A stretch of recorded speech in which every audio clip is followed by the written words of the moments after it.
Videographer Dev, what happen to you? സൈഡാക്കിയത് ഇത് നോക്കിയേ, റബ്ബർ തോട്ടം കണ്ട.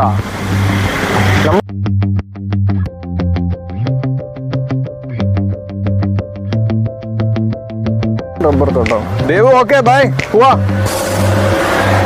എല്ലാം കെട്ടി തീർന്നു. നോക്കിയേ, അടുത്ത് വന്ന് വണ്ടിക്ക് മുട്ടീന്ന് പറഞ്ഞിട്ട് പോയി. നമ്മൾ ഹൈവേ എല്ലാം വേറെ ലെവലിലേക്ക് ആവാൻ പോവാണ്. ടോട്ടലി എക്സ്പ്രസ് ഹൈവേ വർക്കൊക്കെ നടക്കുന്നുണ്ട്. സ്ഥലമൊക്കെ ഏറ്റെടുത്ത് ഗവൺമെന്റ്, സംസ്ഥാന സർക്കാർ എല്ലാം ഹാൻഡ് ഓവർ ആയിട്ടുണ്ട്. പിന്നാലും പറയുന്ന മോദി ഗവൺമെന്റ് ഒക്കെ വന്നതിന് ശേഷമാണ് സത്യം പറഞ്ഞാൽ ഇങ്ങനെയുള്ള മാറ്റങ്ങളൊക്കെ നമ്മളെ നാട്ടിൽ കണ്ടു തുടങ്ങിയത്. ഓക്കെ, അങ്ങനെ നമ്മള് രാത്രിയെത്തി, എൻ്റെ നാട്ടിലെത്തി. ഇതാണ് ഫുഡൊക്കെ കഴിക്കുന്ന സ്ഥലമാണ് ഇത്. ഇതാണ് നമ്മളെ കൈരളി നഗർ റോഡ് നമ്പർ 2. ഇതാണ് നമ്മളെ വീട്. ഇൻകുലാബ് സിന്ദാബാദ്.